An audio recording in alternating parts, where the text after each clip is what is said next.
Today we commemorate the 453rd Bomb Group, stationed here flying B-24 Liberators, and the 366 servicemen who lost their lives during their operational time here. Look to your left to see the wonderful Sally B-17 running in.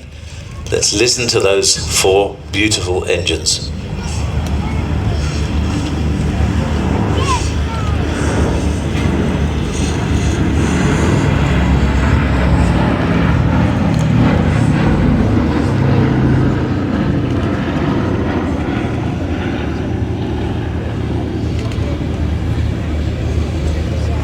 Sally B was built in the Lockheed Vega Works at Burbank, came into service in 1945 with the US Army Air Force, a little too late for active service, so she was converted for a training role at Wright-Patterson Airfield. She ended up in France as a survey aircraft and purchased by businessman and pilot Ted White in 1975, and was named Sally B as a tribute to Ted's then girlfriend Ellie Sallingboe. Her first display was at Biggin Hill Airfair in 1975, and Ted and Ellie flew Sally B as a tribute to the 79,000 US airmen who lost their lives during the Second World War. She has been and continues to be a star of TV and cinema, and her first role was at London Weekends TV We'll Meet Again, and of course played a major part in David Putnam's film Memphis Belle. In 1982, Ted and Ellie planned the now legendary Great Warbirds air display, which was to be held at Westmoreland in Kent, but tragically Ted White was killed in his Harvard T6 at the Malta Air Rally the same year. Ellie gathered her small team around her and became determined to continue the dream by both creating a brilliant air show and keeping Sally B in the air as a living monument.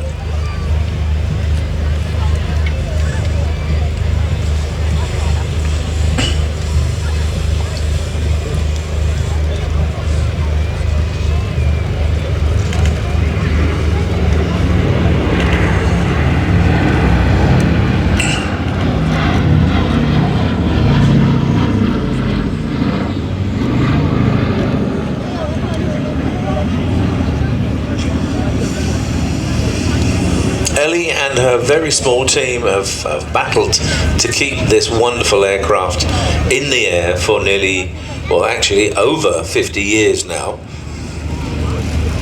And daily it's a fight to overcome funding, spare parts and regulations, but she does a fantastic job.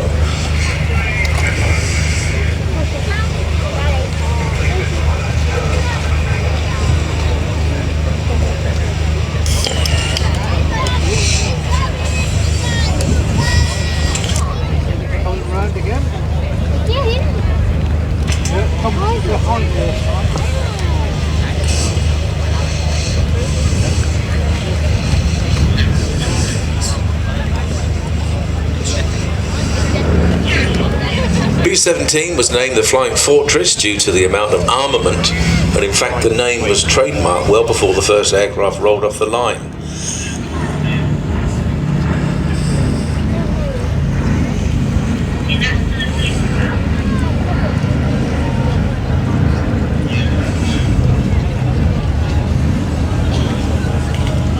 When she first came out, the B-17 was thought to be invincible, but it took the Luftwaffe about 8 days to find out where the soft spots were, notably head-on attacks. So the average life expectancy of a B-17 was 11 missions, and that went for the B-17 crew, with the average life expectancy of the tail gunner was just 6 weeks.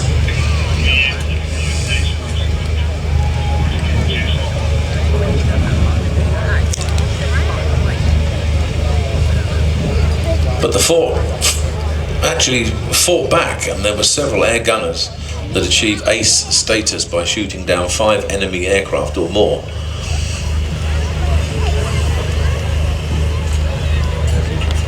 Very, very popular with the pilots, very strong aircraft, although not very strong against machine gun fire. You could shoot a shotgun through and out the other side of a B-17 and all the other bombers as well, but it brought the guys home, and that was the main thing.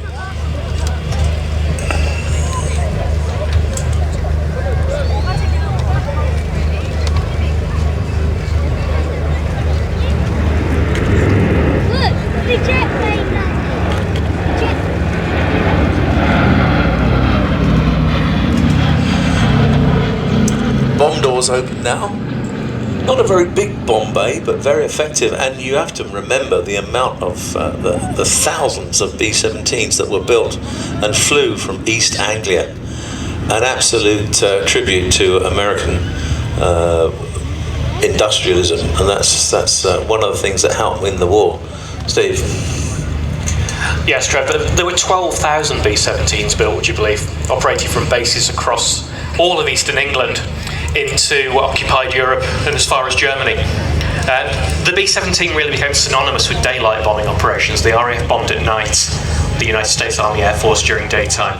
Its mission was strategic bombing. It attacked factories, rail networks, oil facilities, aircraft manufacturing plants, things like that. From 1942 onwards, the skies of eastern England were full of clouds of B-17s. They were just filling the sky, often flying for 8 or 10 hours at a time over Europe. You talked about there being a flying fortress.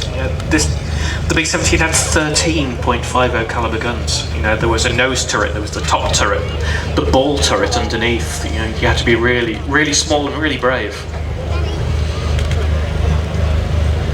It's coming round again. Beautiful, beautiful aircraft.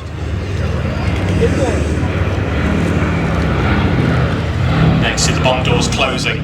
Similar bomb load to a Mosquito. But more, so many more of them. Exactly. A lovely top side view there. You may notice that the markings are slightly different on Sally B this year. Have you noticed the tail? Yes, she's got a big D on there. You've got that nailed, haven't you? The big D. The big D, 100th Bomb Wing, which of course now is the 100th Air Refuelling Wing at RAF Mildenhall, not very far from here. So continuing that legacy forward, and great to see some new markings on a very familiar airplane. You say the first display was May the 18th, 1975, so 51 years now we've had Sally B in the air. And it's quite often to perhaps take that for granted, but you say it's a huge effort by Ellie and the team. It's a 51-year battle that Ellie has undertaken, and she undertook it from that very first tragic news that Ted had sadly been lost, and she stuck with it. She could have sold it, but she stuck with it. And that, of course, as it comes by now, you can see the yellow and black cowling on the number 3 engine. That was similar markings to the T6 that Ted was flying, so Sally B always carries that yellow and black cowling in memory of Ted. And the D also was put on because of the very special formation that the Americans gave her with one of the KC refueling tankers. That's right. Of the 100th refueling. Exactly. Yeah. A couple of weeks ago at Duxford, the Imperial War Museum Duxford, which is where Sally B is based, she flew in formation with a KC-135. The first time I'd ever seen that. I don't know whether it's flown before. Brilliant. In that formation, but it was incredible to see.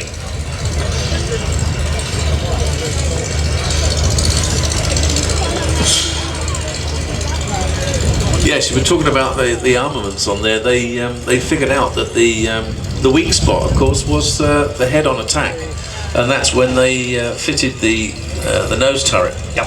And that helped a lot. Of course, the P-51 also helped a lot, but that's the signal. That's being smoke is on now for the Sally B Supporters Club.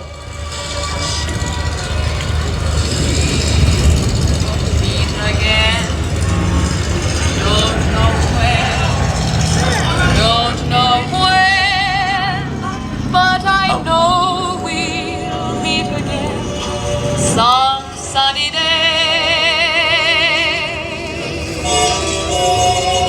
keep smiling through, just like you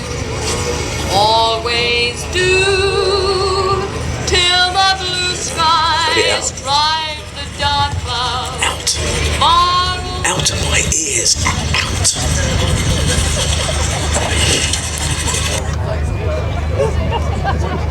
I think he's got his pet dog up job. Well, a little slip there, ladies and gentlemen. I said it was for the Sally B Supporters Club, the smoke.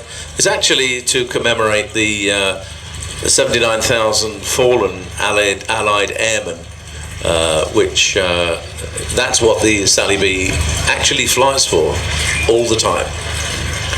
And just to put that into context, Trev, 12,000 B-17s built, 4,735 of them lost during combat, all but 47 in Europe.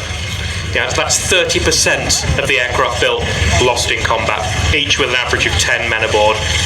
It's really sobering, and that's why seeing Sally B over East Anglia is always and will always be such a special, emotive and important sight.